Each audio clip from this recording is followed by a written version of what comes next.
இப்போ ஒரு பத்திரிக்கை நிறுவனம் வந்து எங்கிட்ட பேட்டி எடுத்தது. அது வந்து பெரிய பத்திரிக்கை நிறுவனம். இந்தியா ஃபுல்லாக ஒரு ஃபேமஸான பத்திரிக்கை. கிட்டத்தட்ட என்கிட்ட ஒரு 10 நிமிஷம் அவங்க பேட்டி எடுத்தாங்க. உங்களுடைய வாக்கு யாருக்கு, நீங்கள் யாருக்கு வாக்களிப்பீங்க, இந்த நம்ம இப்போ இருக்கிற முதலமைச்சர் மேலே உங்களுக்கு அதிருப்தி என்ன, இல்லை இப்போ நல்லா பண்ணியிருக்காரா அப்படின்லாம் கேட்டாங்க. அப்புறமா இந்த 3 பேரை பற்றி அதிகமாக கேட்டாங்க. எடப்பாடி பழனிசாமி, திமுக, விஜயை பற்றி தான் கேட்குறாங்க. சீமானை பற்றி அதிகம் கேட்கவே இல்லை. நான் தான் வாண்டடாக சீமானை பற்றி பேசினேன்.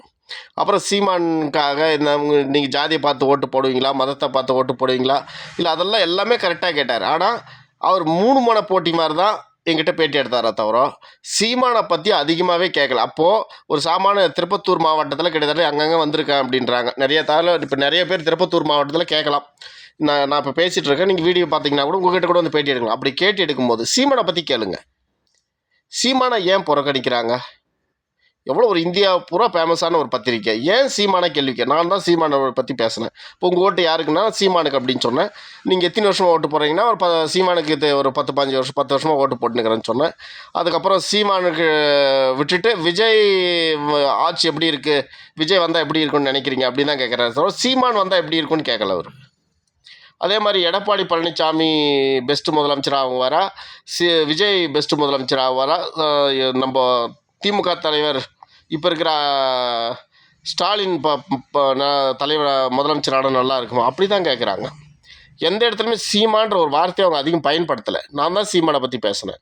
அப்படின்னா அவங்க ஊடக தர்மம், பத்திரிக்கை தர்மம் எனக்கு ஒன்றும் புரியல. தயவுசெய்து இங்கே தமிழ்நாட்டில் 4 மன போட்டி கிடையாது, 3 மன போட்டி தான். விஜய் போட்டியே கிடையாது. அவர் வந்து மக்களை காப்பாற்றுறேன், இந்த மண்ணை காப்பாற்றுறேன்னு வராரு. முதல்ல அவங்க ரசிகரை அவர் காப்பாற்றட்டும், அவங்களுக்கு ஒழுக்கத்தை கற்று தரட்டும். அதுக்கப்புறம் அரசியல் வந்து அவருடைய பலத்தை நிரூபிக்கட்டும். அப்புறம் தான் அவர் போட்டியாகவே கருத முடியும். போட்டியே போடாத ஒருத்தரை, களத்திலே இல்லாத ஒருத்தரை, இன்றைக்கும் பலத்தை நிரூபிக்காத ஒருத்தரை எப்படி நீங்கள் ஊடாக போய் டோரை தட்டி நீங்கள் ஒரு இந்தியா பத்திரிகை நிறுவனம், ஒரு இந்தியா டுடே பத்திரிகை நிறுவனம், நீங்கள் எப்படி இந்த மாதிரி எடுக்கிறீங்கன்னு எனக்கு ஒன்றும் புரியல. தயவுசெய்து உங்களுக்குன்னு ஒரு அறம் இருக்குது. சீமானோட சேர்த்து தான் 3 மன போட்டி. விஜய் இன்னும் போட்டின்றதே சும்மா ஒரு கவர்ச்சி இருக்குது, அவ்வளோதான். அவர் இன்னும் அவருடைய பலம் என்னன்னே நிரூபிக்கலை. பலமே நிரூபிக்காத ஒருத்தனை போய் இவன் தான் முதலமைச்சர், இவன் தான் சிறந்த குத்து சண்டை வீரன்றது மிகப்பெரிய ஒரு அரசியல் நாகரிகமற்றது, ஒரு ஊடக தர்மம் கிடையாது. தயவு செஞ்சு சீமானை கேளுங்க.